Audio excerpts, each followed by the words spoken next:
नमस्कार. Home minister Paithani आता माहेरच्या अंगणी. Co powered by Bisk Farm, Googly biscuit. Special partner NoBroker.com, Parachute coconut oil आणि Godrej expert rich creme hair कलरच्या भागात मी आदेश बांदेकर आपल्या सगळ्यांचं मनापासून स्वागत करतो. मोरबे या गावात आलेले आहोत. रायगड जिल्ह्यातलं मोरबे गाव पंचक्रोशीमधल्या गावांसाठी ते फार महत्त्वाचं आहे. मोरबे हे पाण्याचं धरणही आहे. चला मोरबे गावात जाऊन सगळ्या कुटुंबाला बोलतं तर करूया. अपर्णा संतोष हरड हे सासरचं नाव आहे या वहिनींचं, तर माहेरचं नाव अपर्णा रमेश राणे. या कुटुंबाला आज आपण भेटणार आहोत. या उखाणा.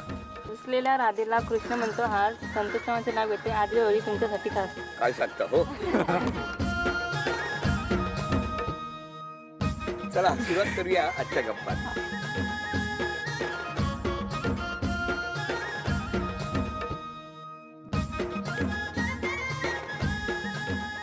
नमस्कार.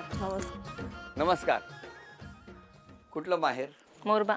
कुठलं तुमचं बालपण?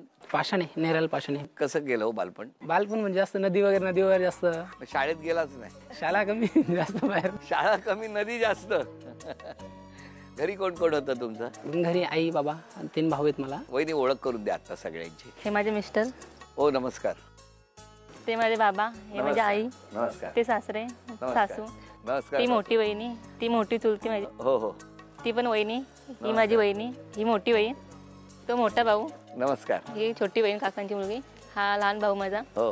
हा मोठा दादा. ओके. तो 2 नंबर दादा आणि एक काकी 2 माझ्या.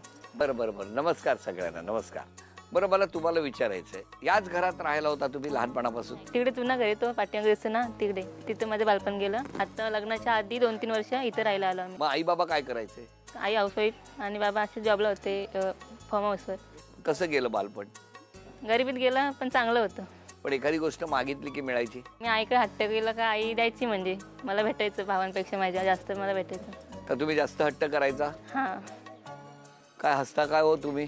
हा हट्टीपणा अजून सुरू आहे? नक्कीच. नक्कीच. आज बोलून घेतात. हो. पण आई बाबांनी खूप कष्ट केले. हो, जास्त करून बाबा माझे आजारीच असायचे, म्हणजे 2-3 वेळेला वाचले ते मरणातून. असं कसं काय? ताप सर्दी आणि हे झालं, नंतर मग त्यांची शिरा अटकलेली अशी. बापरे. त्यांना चालवतच नव्हतं, म्हणजे अक्षरशः आम्ही रडायचो. मग तेव्हा 1 महिना काढला असं. मग आमच्या आईने खूप कष्ट केले बाबांसाठी, तेव्हा ते वाचले एवढे. आणि समर्थांची कृपा, त्यामुळं एवढं सगळं उभं आहे आमचं. बाबा काय वाटतं, आज मुलगी माहेरी आली आहे, बालपणाच्या सगळ्या आठवणी सांगते, तुम्ही केलेले कष्टही तिच्या मनातून व्यक्त होत आहेत. छान वाटतंय. पण तेव्हा खूप कष्ट झाले. हो. जावई कसं आहे हो तुमचं? चांगलं आहे. वा वा. काय आई काय सांगणार जावयाबद्दल? नाही, चांगलं आहे ते. कधी असं राहत नाही जास्ती, पण तसं कधी तिला घेऊन आलं तर एक रातभर राहतात आणि लगेच जातात. पण तुम्ही समाधानी आहात? हा, समाधानी. मुलगी लहानपणी शाळेत असताना कशी होती हो? आट्टी होती जामती. काय पाहिजे ते पहिले यांच्या अगोदर तिलाच पहिला लागायचं काय सगळा. आणि नाही दिलं की? नाही दिलं का ती राग यायचं तिला. आणि मग राग आला की? पण तिला आणायला लागायचा. त्यांना पाठवायचं बाजाराला, काय तिला पाहिजे तो आणायचा. आणा जा. तुमच्यामुळे बाबांना केवढं कामाला लावलं आईने. द्यायलाच लागायचं. पण काय शाळेत गेली तरी पण तिचा हट्टीपणा होताच. सासरी बोन कडे सांगा, सुनेबद्दल सांगा आता. सर्व ठीक आहे. बरं तुमचा मुलगा लहानपणी शाळेपेक्षा नदीवर जास्त असायचा? नदीवर असायचं. आंबे वगैरे आपल्याकडे सर्व जंगल असल्यामुळे सर्व काय जंगलामध्ये फिरायचे, आंबे करुंद खायला ते नदीवर. तरी 15-20 झाले तो, असं नाही. मग कधी तुम्ही त्याला ओरडलाय लहानपणी? तसं काय मारायचो हे ते करायचं तसं लहानपणी. मग आहे धोपटलाय? आहे लक्षात आहे? हो. एकदा काय झालेलं सांगा. एकदा शाळेतून म्हणजे परून जेवायला सुटल्यानंतर शाळेत गेलोच नाही. घरीच राहिले? घरी नाही, बाहेर पोरांच्या बरोबर बाहेर फिरायला गेलो. रात्री लेट आलो. मग दुसरी शाळेतली मुलांनी सांगितलं का संतोष काय शाळेत आलाच नाही आज दुपारनंतर. मग घरी आल्यानंतर मग खूप मारलं. कसं मारला? हाताने. हाताने? पण हात कोणाचा जास्त लागतो, आईचा की बाबांचा? बाबांचा जास्त लागतो. बाबांचा जास्त लागतो. बोला सासूबाई. चांगली आहे सुनबाई, व्यवस्थित आहे. एकदम सगळ्यांना मिळून मिसळून आहे ना. आम्ही सगळा कुटुंब म्हणजे सगळे एकत्रच आहेत. आम्ही 3 सुना. आज किती सुना आले? 3 जणी होता, अजून एक यायची. पण मला तुम्हाला विचारायचंय, तुमचं आईवर खूप प्रेम आहे का? हो खूप. नक्कीच. कारण तुमच्या हातावर सुद्धा तुम्ही गोंधवून घेतलंय आई असं, हो ना? काय सांगणार लहानपणाविषयी तुमच्या? लहानपणापासून आता 4 भाऊ आम्ही असून पण जास्त हट्ट तर माझा असं लहानपणापासून जी वस्तू मागेल ती रडणार, म्हणजे 1-2 तास रडणार, पण मला ती वस्तू भेटणार. तुम्ही 2 तास रडायचे? हो, 2-2 तास रडायचं, मला ती वस्तू पाहिजे म्हणजे पाहिजे. काय कॉम्बिनेशन आहे बघा ना, इथे हट्टी तिथे हट्टी, म्हणून दोघांची झाली गट्टी. ते पण 3 नंबर, मी पण 3 नंबर. अरे हा पण योगायोग आहे. तुम्ही पण पाण्याच्या बाजूला धरणाच्या, ते सुद्धा नदीच्या बाजूला पाणी. काय बरोबर आहे की नाही? पण कसा आहे स्वभाव त्यांचा? तापटते, म्हणजे पटकन चिडतात, तसं व्यवस्थित सगळं. चिडतात हा. आणि चिडले की मोठ्या मोठ्याने गोंगाट भरतात. काय असं काय करता? जावई, मग वहिनी मला तुम्हाला विचारायचंय, त्यांच्या स्वभावाबद्दल तुम्ही सांगितलं, आता तुमचा स्वभाव ऐकूया. काय हो? जरा माझ्यासारखंच तापट स्वभाव आहे, त्यामुळे कधी कधी दोघांना पण ऍडजस्टमेंट थोडीफार करावी लागते. बरं. ते एखादी गोष्ट माझ्या मनासारखी होण्यासाठी पण थोडी वेळ द्यायला लागतो त्यांना, पण होते थोडी वेळ. जमलं कसं लग्न? म्हणजे त्यांच्या भावाचं लग्न होतं तेव्हा, म्हणजे रिलेटिव्ह, जुने रिलेटिव्ह पप्पांचे, म्हणजे रिलेटिव्ह असल्यामुळे आम्ही लग्नाला गेलतो. आपल्याकडे लग्नाला होते. तुम्ही त्यांच्या घरी लग्नाला गेला होता, मग लग्न झालं, मग नंतर मग मी कॉलेजला जायची, पिल्ली कॉलेज मोपाड्याला. ते भाडं घेऊन म्हणजे पनवेलला जायचं. मला सांगा, ह्या मोपाड्याला जातानाच तुम्ही भाडं घेऊन का जायचे? तसं नाही, म्हणजे मी कॉलेज करून एक टुरिस्टमध्ये म्हणजे ते पण करतो, ट्रॅव्हलिंग, म्हणजे गाडीची आवड असल्यामुळे डेली भाडं घेऊन जायचं. मग कॉन्टॅक्ट होता, नंबर वगैरे. कॉलेजला तिकडे गेल्यानंतर मग तिच्याबरोबर तिला भेटायला. एक दिवस आम्ही अशीच भेटायचा प्लॅन केला आणि आम्ही पनवेलला गेलो. तेव्हा CNG भरायची होती. मी अशी समोर बघते CNG पंपावर, तर ते आत्याचा मुलगा होता, त्यांनी बघितला. मला जाम भीती वाटली, मी खाली बघितलं, मी वरती केलंच नाही. मग आता काय करू? मग आम्ही निघालो तिथून. मी आली कॉलेज इथं. मग मला माहिती होतं हा दादा फोन करण बाबांना माझ्या, तर बाबांचा मोबाईल मीच घेऊन गेलती त्या दिवस. मग नेमका फोन आला, मग मी त्यांच्याकडे दिला. मग मी सांगितलं त्यांना, सांगितलं का सांग मी माझा मोठा भाऊ बोलते, म्हणजे मी बंट्या बोलते, माझा मोठा भाऊ बंट्या. तर मी त्यांना सांगितलं का हा का फक्त असं बोला. मग ते बोलले. मग नंतर मी सांगितलं का तुम्ही तुझ्या बाबांना पाठव हे डायरेक्ट.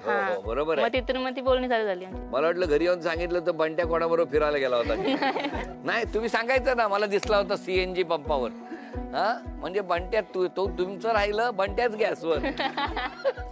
पण तेव्हा तुम्हाला टेन्शन आलं असेल ना? मला खूप टेन्शन आलं, कारण का पण तुम्ही डायरेक्ट पनवेलला कसे काय गेले? प्रधान फाट्यावर राहिलेली उभी, आणि मग ते तिकडून आले, भाडा सरांना सोडलं त्यांच्या, आणि मग मी तिथं मला न्यायला आले ते तुम्हाला.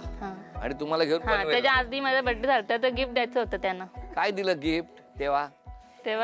ते एक लव हे असतं. काय लव काय असतं? ते लाईट वालं, ते लाईट वालं लवबर्ड टाइप असतं. लवबर्ड. हा, ते आणि त्याच्यात काय लाईट पेटतो? शोपीस. हा, ते दिलं बदामात. मला सांगा, त्यांनी ते बदामाचं लवबर्डचं शोपीस दिला, मग तो ठेवला, घरी आणला? हा. कुठे ठेवलाय? मी लपून ठेवलेला, आता ठेवलाय आता, म्हणजे नंतर समजल्यानंतर मग काढला आणि चौकशीमध्ये ठेवला. मग लवबर्ड आहे का गेला उडून? आहे, आय थिंक आहे अजून आहे. असं केवढं प्रेम करायचे ना तेव्हा. हा, आता नाही तेवढं करत. आता जास्त बाहेर असतात ते. कुठे असतात? समाजसेवा, याच्या मागे जा, त्याच्या बरोबर जा, असं. आता कोणाच्या मागे लागले? म्हणजे याच्या बरोबर जा, त्याच्या बरोबर जा. असं सांगा ना मला. पण हे घरी कधी कळलं? मग घरी तेव्हाच मग बाबा आले, सासऱ्यामध्ये आले, आणि काका त्यांचे, मग ते आले. मग नंतर मग त्यांना बाबांना मग समजलं, मग पत्रिका वगैरे आम्ही बघितलं, आणि मग झालं. मग तेव्हा ते लग्नाला बंट्या होता का? हा, आलत ना दादा. गुल खायला पण आलेला. गुल खाल्लं ना आमचं. गुळ खायला पण आलेला.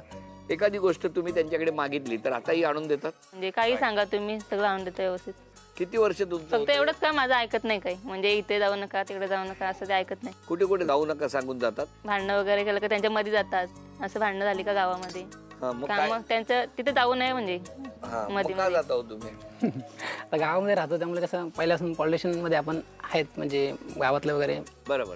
ते पॉल्युशन मुळे तिथे जावं लागतं. पण त्यांची इच्छा आहे ना, जायला नाही पाहिजे, कशाला जाता मग तुम्ही? नाही, पण ऐका, म्हणजे पोरांना वेळ द्या, बायकोला वेळ द्या, घरात वेळ द्या, असं म्हणते. मग रात्री 12-1 वाजता येणार, मग ते झोपायला टाइम असतो, मग सकाळी उठायला लागतो आम्हाला भाकरी वगैरे टाकायला. बरोबर आहे. मग व्यवस्थित जेवण वाढलं, झोपलं टायमावर, मग सकाळी लवकर उठतो ना. खरंय. आज पण बघा ना, 11 वाजवले. हा ना, मी कधी पासून उठा, चला चला चला. नाही ना. हा, मग 10 वाजता दाढी करायला गेले. आहे तर दाढी केली कुठे? म्हणजे ते सेफ द्यायला दाढीचा. अच्छा, शेप. नाही, पण किती तुम्ही इतक्या निर्मळ आणि छान बोलताय, आम्हाला खूप आनंद होतोय. पण मग मला सांगा, तुम्ही आता इतक्या रात्री येता, बायकोला वेळ देत नाही असा आरोप आहे तुमच्यावर, काय म्हणणं आहे? कधीपासून वेळ देणार? याच्या पुढे वेळ देता येईल. सध्या बँकमध्ये जॉबला असल्यामुळे, फायनान्समध्ये असल्यामुळे वेळ होतो घरी यायला. त्यामुळे कसं काय, बँक कितीला बंद? बँक 5 वाजता बँक बंद होते. फायनान्स हा व्हेरिफिकेशनला जायला लागतं ना. 12 वाजेपर्यंत बँकेच्या बाहेर बसून असता? व्हेरिफिकेशनला कस्टमरकडे जायला लागतं, लोन सेक्शन असून अच्छा. त्याला उशीर होतो नाही यायला. त्यामुळे उशीर होतो. उशीर वगैरे. काय हो, कामासाठी उशीर तरी पण तिकडून आलं ना का आत्ताच येतील, जेवणार नाही मग तिकडून जाऊन येतील थ्रू ऑफिस आहे तिथे जाऊन येतील, तिकडे पोरांच्यात बसतील, मग जेव्हा आणि मग जा ते नाही, मग जेव्हा नंतर येतील 12-1 वाजता. तुम्ही म्हणजे ना आज तक्रार पेटीसारख्या तक्रारीच करताय. कारण बरोबर आहे, एवढं हक्काचं कोणीतरी आलंय त्यामुळे इतक्या आपुलकीनं आपलेपणानं त्या बोलतायत. माऊली अशाच राहा. तसा सासरच्या पोरगा बोलतो ना आई बाबा कुठे, झोपतून उठतो तो, दार वाजला तरी बाबा आले आई असं बोलतो. मग मी फोन करते तरी पण येत नाही ते. तुम्हाला एक गोष्ट सांगू, जसं तुमचं बालपण तुमच्या आई वडिलांनी जपलं आणि जोपासलं, आता तुमची जबाबदारी आहे. कारण त्याच्या बालपणातले ते दिवस आयुष्यात परत येणार नाही. त्यामुळे जितका वेळ त्याला देता येईल तितका तुम्ही द्यायचा. त्याला एवढं सेन्सर येत ना का तो म्हणजे बाबा आला ना का त्याला लगेच समजतं आई बाबा आला, आणि ते आलेलं असतात तेव्हा असं दरवाजा उघडणं तरी बोलतो बाबा आले, दार उघड आई. आई Bedroom ते असं मस्त बोलते. बघा, इतकं त्याचं प्रेम आहे. त्यामुळे आता तुम्ही सुद्धा तितकंच आणि प्रेम बाबा असते करा. ना त्याचे का मग त्याला मी नाही लागत, मग बाबाकडेच जातो तो जास्त. हो का? बरं बरं. आता ना एक छोटंसं आव्हान आहे. पटकन घरात जायचं आणि ज्या क्रमाने सांगणार त्या क्रमाने 5 वस्तू आणायच्या. त्या 5 वस्तू तुम्ही त्याच क्रमाने आणल्या तर वहिनींना सोन्याची नथ बक्षीस म्हणून देणार आहात मिळवून. बघूया काय होणार. तांब्या, टोप, शेंगदाणे, चणा डाळ, जिरं. वेळ सुरू झाली. मांडीवर आहे बघा. आता टोप खाली बघा, मांडीच्या खाली आहे टोप. 10, 20 सेकंद शेंगदाणे झाले. खिडकीवर बघा, खिडकीवर त्या साईडच्या खिडकीवर शेंगदाणे.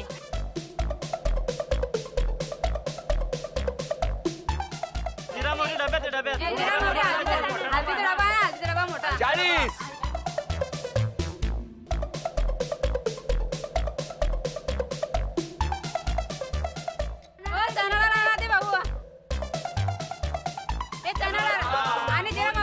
आता जिरा मोहरी डबा लवकर.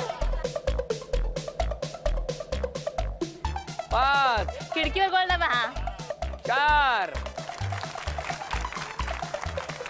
एवढं कधी घरात आणून देता वस्तू? पाणी पण नाही घेत. आता इथं बसले असं ना तरी पाणी द्यायला लागतो. पाणी घ्या. चला, अभिनंदन. इतकी धावपळ केली पण वहिनींना सोन्याची नथ मिळवून दिली. अभिनंदन. तुमच्याबद्दल बाहेरची माणसं काय म्हणतात?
लहानपणापासून ती हट्टी होती, त्यामुळे माझं तिचं कधी जमलंच नाही.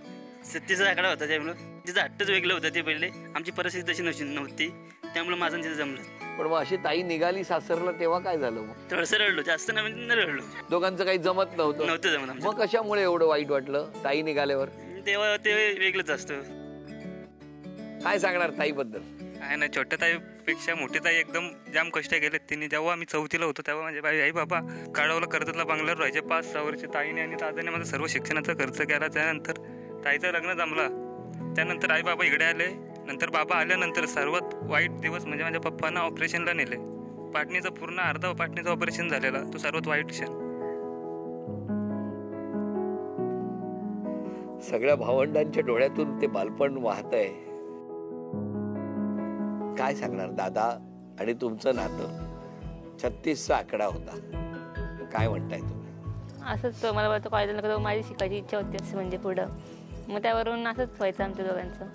ताईनी आमच्यासाठी खूप केलं, म्हणजे आईच्या पेक्षा जास्त तिने केलं, कारण का आम्ही लहान लहान होती तेव्हा ती सगळं आम्हालाच हे करायची. आणि शाळेला 1 रुपया 2 रुपये भांडून घ्यायचं तिच्याकडून मी. अच्छा, ताईकडनं 1-1 रुपया घ्यायचे. मग 1 रुपये 2 रुपये तेव्हाची खूप मोठी होती, पण त्यात खूप आनंद होता 1-2 रुपयामध्ये आताच्या पेक्षा. ताई, मला तुम्हाला विचार, तुम्ही कुठे असता आता? तुमचं सासर खानावला, बारवाई पूल. तुमचं अरेंजमेंट आमचं बाबांनी ठरवलं. काय करतात जावे? ते केबल ऑपरेटर आहेत. 4 भावंडांना आईसारखं प्रेम द्यायचं आणि स्वतःचं शिक्षण बाजूला ठेवून या सगळ्यांच्या सुखासाठी झटायचं. खरंच मायमुली, तुम्हाला आमचा नमस्कार आहे. कसं वाटतंय आज या सगळ्या गप्पा सुरू आहेत तर? मस्त वाटतं, छान वाटतं. या तिघी कोण? ती माझी वहिनी आणि मोठी वहिनी ना माझी, तिने पण माझ्या आईसारखं खूप केलं माझं, म्हणजे तिने खूप केलं, म्हणजे कुठेच सर माझ्या बरोबर का ती माझ्या बरोबर यायची. बोला, काय सांगणार? चांगल्या आहेत तशा त्या, लहानपणापासून त्यांना मी ओळखतेच, 14 वर्ष झाली. तुम्ही काय बोलणार आहात या दोघींबद्दल? ताई विधी छान आहेत, सगळे छान. आणि दादा लहानपणी चिडचिड करायचे तसे तुमच्यावर करतात का हो? नाही करत आता. बरं दादा, तुम्हाला एक छोटंसं आव्हान देतो पटकन. आज तुम्ही ताईला बक्षीस मिळवून देणार का? मला बघायचं. हो, दे ना. तुमच्यासाठी एक आव्हान आहे. 30 सेकंदामध्ये 3 वस्तू घेऊन यायच्या. रंग मी सांगणार, तुम्ही घेऊन यायच्या. रंग आहे हिरवा. वेळ सुरू झाली.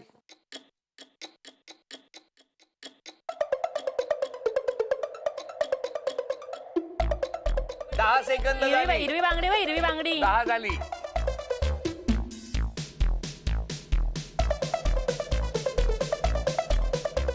पंधरा. हिरवी पान आणि बांगडी व हिरवी. हिरवी बांगडी बेडवर इथं हिरवी.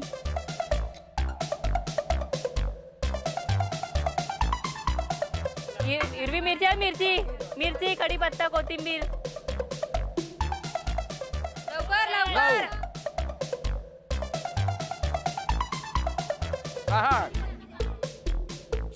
खेळ वेळेत पूर्ण केला आणि ताई, दादाने मिळवून दिलेला आहे झी मराठी कडून हा तन्मणी. अभिनंदन. हा पैठणीचा जो खेळ आहे तो आज तुमच्या बरोबर तुमच्या ताईने खेळायचा आहे. आणि मला बघायचं आहे, ताई ही पैठणी माहेरी ठेवणार का सासरी तुम्ही ती पैठणी घेऊन जाणार? कोण जिंकणार पैठणी? आहे सवाशीण बाई ही आली माहेरच्या अंगणी, ओटी भरून हिची ठेवला मान हिच्या मायेने. कोण जिंकणार पैठणी? आता गंमत बघा, तुम्ही पैठणी घेऊन जाणार की या पैठणी घेऊन जाणार हे आत्ता ठरणार. खेळ सोपा आहे. ही सोनेरी रंगाची कडी आहेत, जे कडं इथून टाकायचं आणि मधोमध असलेल्या त्या टिपॉयच्या काचेवर थांबलं पाहिजे. दोघींनाही प्रत्येकी 10 संधी आहेत. या 10 संधीमध्ये सर्वाधिक गुणसंख्या ज्यांची होणार त्या ठरणार आजच्या भागातल्या होम मिनिस्टर, ज्यांना मिळणार आहे पैठणी. चला टाळ्या वाजवून शुभेच्छा देऊया दोघींनाही आणि सुरुवात करूया या खेळाला. चला, पहिली संधी तुमच्यासाठी. 1 तुम्ही टाका.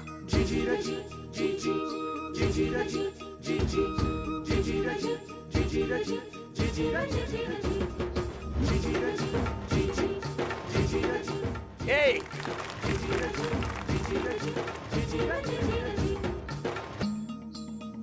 2 1 2 आणि 1 ही गुणसंख्या आहेत.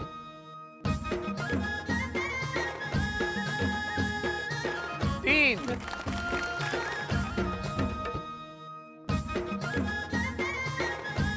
4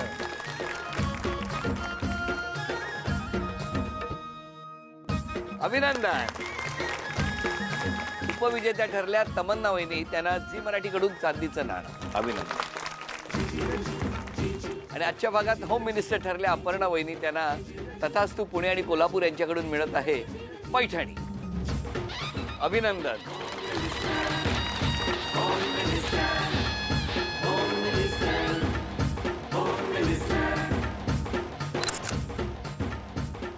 सासरी निघालेली ताई आईकडे तुळशीचं वृंदावन देणार आहे. योग असा आहे की एकीकडे आई आहे आणि दुसरीकडे ताई आहे, जिने आईसारखीच माया आणि प्रेम या भावंडांवरती केलेलं आहे. तेव्हा ही आठवण ताई या दोघींकडे देणार आणि मग ती आमची ताई निघणार सासरच्या दिशेने. डोळ्यात दाटले माहेर, आई बाबांची पायरी, खेळत होते ज्या अंगणात तिथे राहू द्या तुळशीची सावली. हसत राहा, आनंदात राहा, एकमेकांचा आदर करत राहा. आणि हो, अजूनही कोरोना गेलेला नाही, त्यामुळे स्वतःची काळजी घेत राहा असं म्हणत आजचा भाग इथेच संपतो आहे. पुन्हा भेटणार अशीच एक पैठणी घेऊन, होम मिनिस्टरची पैठणी माहेरच्या अंगणीच्या पुढच्या भागात. नमस्कार.